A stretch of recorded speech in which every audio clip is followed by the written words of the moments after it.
welcome to part 13 of The Land of Raw by Jenny McLaughlin. And I have to keep mentioning the illustrations because illustrations by Ben Mantle are amazing. Now, as a lot of you may know, the number 13 can be considered unlucky for some. I'm hoping it's not unlucky for Arthur, Wyn and Rose, because the last time we left them, they were hanging by a thread over a deadly looking ravine. Look at these jagged rocks below. And this is Rose on the bottom. This is Arthur, afraid of heights, not good in this situation. And this is Wyn, who seems to just be enjoying himself on there, to be quite honest. Right, let's have a little look at what happens next. Now, don't panic, says Wyn, his voice echoing down to us, but it looks like the ropes holding up the bridge might snap at any moment. I panic big time. Waves of fear run through my body, from my scalp to my toes. I mean, I don't know for certain, he continues, but they look a bit breaky. I force myself to breathe in slowly through my nose and then blow out through my mouth. Mum taught me to do this whenever I feel anxious, although I think she was imagining I'd use it in situations like losing my water bottle or forgetting my homework, rather than dangling over a ravine. Amazingly, Mum's breathing technique actually works, so I do it again and again until I'm able to look down at Rose and give her a reassuring smile. I don't get one back. I'm not surprised. I've got an idea, Wyn shouts. He sounds so confident that a glimmer of hope creeps into me. What is it? There's a chance I can use my magic to mend the bridge, but I'll need some extra energy to do it. I need you two to say, "We believe in Wyn magic." Really? I look up. We just have to say those words. Yep. Quickly I call out, "We believe in Wyn magic." You too, Rose, says Wyn. We believe in Wyn magic. Her voice sounds faint. Wyn pulls out his wand and I grip the ropes tighter, preparing for an explosion or a giant puff of smoke, but nothing happens. Sorry, says Wyn. I think the magic will only work if you say it together with enthusiasm. We believe in Wyn magic! We both yell, making the bridge tremble and more dust fall on us. When the dust settles and the bridge is still again, I notice two things. We're all still hanging over the ravine and Winnie's chuckling. Gotcha! What? I shout. What?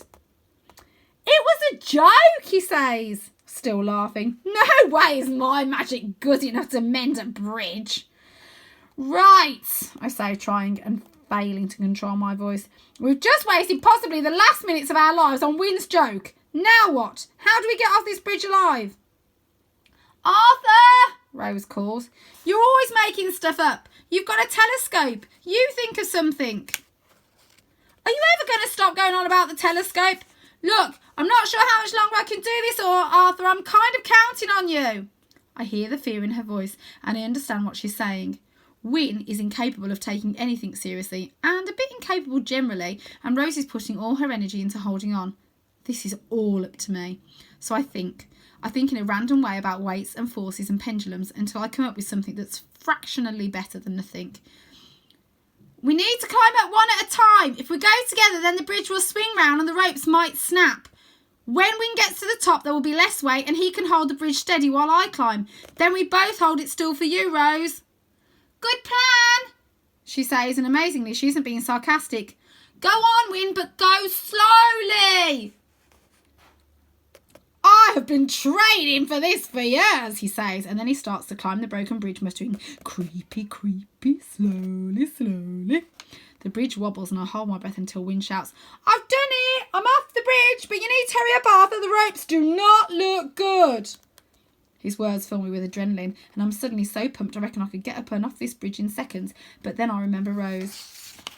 When I look down, I see that she has a look of grim determination on her face, and she's trying to pull her feet up onto the plank, but she can't do it. The gaps between the planks are too big. She can't reach. Soon her arms are wobbling and her fingers are white from the pressure of holding on. How is she going to climb up the bridge if she can't pull herself up? I start to climb, only instead of going up, I go down. Arthur, what are you doing? Yells Wyn. I don't reply. I keep my eyes focused on Rose and try to turn the rapids below us into a blur. Rose stares back up at me. If you're trying to be some sort of hero, Arthur, don't bother, because you're literally the least heroic person I know. But I know my sister. She hates admitting that she needs or wants my help, so I keep going until I'm close enough to reach out my hand. Take it, I say.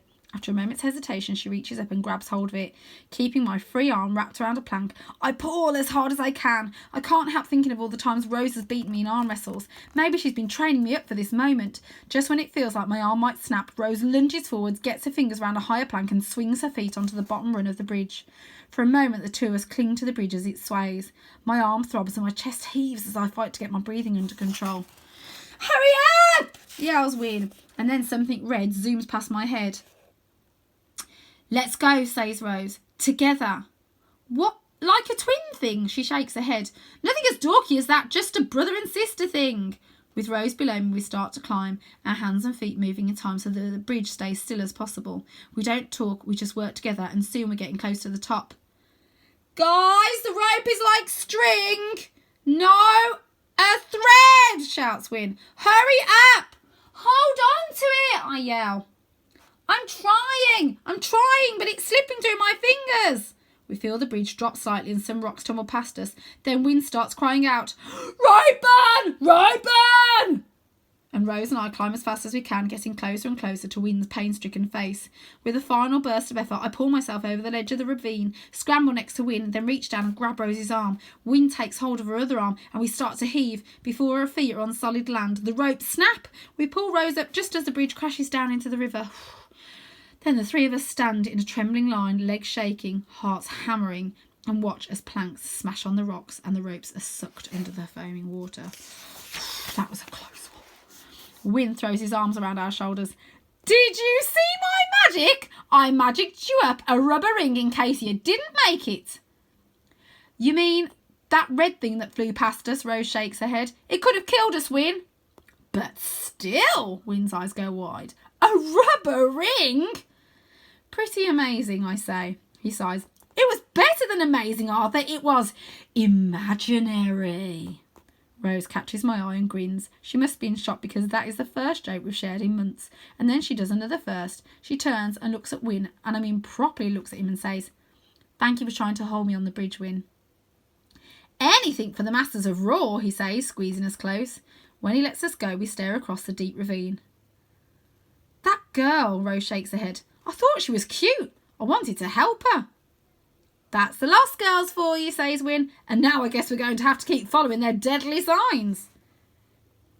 But they led us to the bridge, I say. Rose shrugs.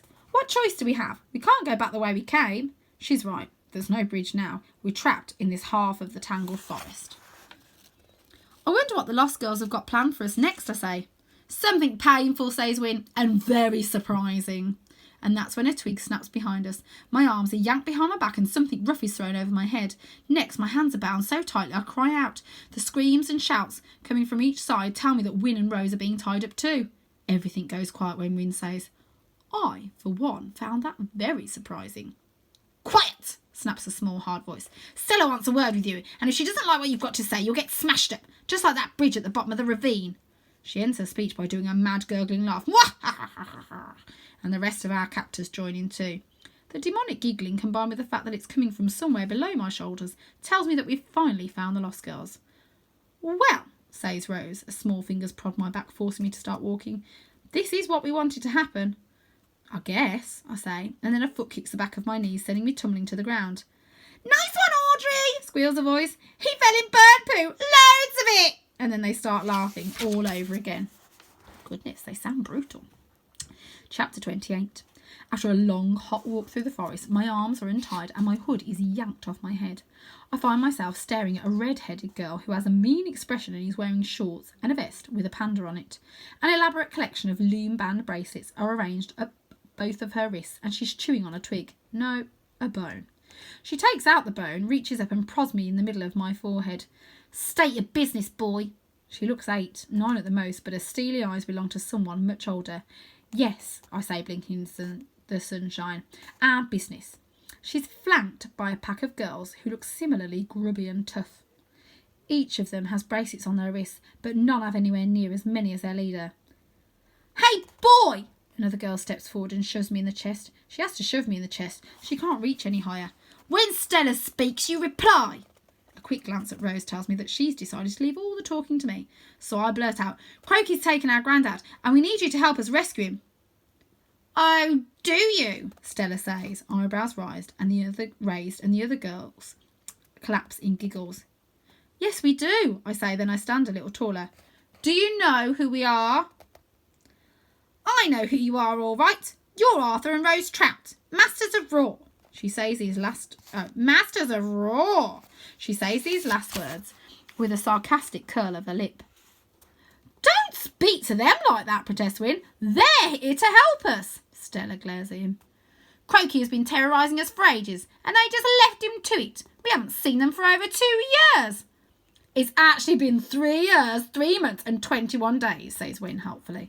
Stella's eyes narrow and she turns back to me. And you think you can come back here and demand our help? I'll admit that Croaky's a total pain in the bum. There are murmurs of agreement from the other girls, but we're not scared of him, and he doesn't bother us anymore. She throws her arms out wide. Not now we've got our awesome camp. We're safe here. We've got our hammocks and our fire. Why should we risk all of this for your granddad? Yeah! Snarl the other girls. A girl with braids and a bow slung over her shoulder shouts out, Where were the Masters of Raw when Croaky stuffed Stella and trashed treetops? It took Stella weeks to recover and we loved that camp. Now all the girls are jeering at us and calling us names like dum-dum heads and pea-brains and stepping closer and closer. A collection of motley weapons appears in their hands, sticks and homemade bows and arrows. If Croaky doesn't bother you, I say quickly, then how come you're hiding in the forest and trying to chuck people down ravines? It looks to me like he's bothering you a lot. It looks to me like you're scared of him. Stella goes white and then red. Then she grabs hold of my t-shirt and pulls me down towards her face. Say that again, poo head. Ha! Poo head! Cries Win, forgetting for a moment whose side he's on. Over Stella's shoulder, I catch a glimpse of the Lost Girls' awesome camp. It's nothing more than some tatty hammocks stretched between trees, a smouldering fire and a lot of puddles. Then I have a moment of inspiration. Help us get rid of Croaky and the crow's nest is yours. Interesting. Stella shoves him back into the mud and beckons the other girls over. They gather in a huddle, arms thrown around each other's shoulders. A few minutes of intense whispering. Stella turns to face me. We accept Arthur Trout, but on one condition. What's that? I'm in charge. She jabs the thumb at her chest. The Lost Girls take orders from me, and only me. Fine, you can be our leader. Chief! I nod. Okay, Chief. Stella grins. Actually, there is one other condition. What is it? I ask. We want you to roll around on the ground and pretend to be a baby. All the Lost Girls start laughing. What? You heard me, says Stella. Roll around on the ground and pretend to be a baby. Just do it, Arthur, says Rose. You just do it. No, says Stella. No, girls, we only want the boys to do it. Cool, says Win. Then he drops down to the ground and starts to scream and wave his arms and legs around. The Lost Girls clap with delight, then look at me and start chanting, Do it, until I get down next to Win and join in. When they're all whooping and cheering and their weapons are being put away, Rose pulls us to our feet, not even bothering to hide the smile on her face. Now, you've got to hear Rose's plan, I say. I promise you it's good. Stella rolls her eyes. Fine, tell us your stupid plan. After Rose has spoken, Stella has to admit it's not totally dumb. We'll attack at the crow's nest the day after tomorrow, she says. I shake my head. No, that's too late. Grandad's stuffed, and unless we can get there quickly, he could stay stuffed. Stella just shrugs. I don't care. I want my girls to get there alive. This magic road sounds treacherous, and if we're going to stay hidden from Croaky until the last moment, we're going to have to approach the castle in the dark. So we'll need to train. We'll use your map to recreate the magic road right here in the tangled forest. And there's another thing. What? I say. You lot are coming along that magic road with us. You've done it before and you can help. Plus, why should we risk our lives getting to the crow's nest and fighting the scarecrows while you three sneak in the back door on dragons? Rose, Win and I gather together. She's got a point, says Rose. I nod. And we should just have time. Croaky said that he stuffed Grandad yesterday, which means we've still got 2 days to get him. It feels risky, says Rose, but what choice do we have? We need them to help us. I pull out the map. There's this rock here. I point a large rock, Win drew. It looks big and it's close to the castle. If we arrive there at dawn, Rose can whistle for the dragons and they can pick us up and take us to the sea cave from there. That should work, says Win. Rose looks at Stella. We'll do it. Today Arthur and Win can learn to ride a dragon and tomorrow we'll train. Then we'll cross the magic road together. Stella studies us for a moment, then nods and turns to her girls. Flora, Hannah. 2 girls step forward and puff out their chests. You're in charge of weapon sharpening. Shania and Hassini, you lead the other girls on a 5-mile jog. Ooh, groans break out among the girls, but Stella silences them with a look. And later this afternoon, I want to see you all doing hand-to-hand combat, and I'm not talking slaps. Those scarecrows are nasty and fast, and there are loads of them, so we're going to have to do actual punching and karate chops. Oh! Win practically jumps up and down. I can help with that! Stella narrows her eyes. No, you can't. She turns back to her girls. Then we'll build our very own magic road ready for training in the morning. Clear? Yes, Chief. The girls salute, then spread out across the camp. Stella leads us back into the forest. She explains that they have a dojo, a place where they practice wrestling, which she thinks will be perfect to land a dragon. This is where we'll build the magic road, she says as we come out on a round, flat clearing. We blink into the sunshine. The dojo is high above Roar and over the miles and miles of trees. I can just see the glimmer of the bottomless ocean and beyond that the snowy mountains of the end. I turn in a circle and realise that we're probably at the very heart of the tangled forest. The crack that appeared on our birthday is here too, cutting across the dojo. It's not quite big enough to fall down, but stepping over it is still unnerving. Hey Stella, says Rose, can I ask you something? Chief Stella.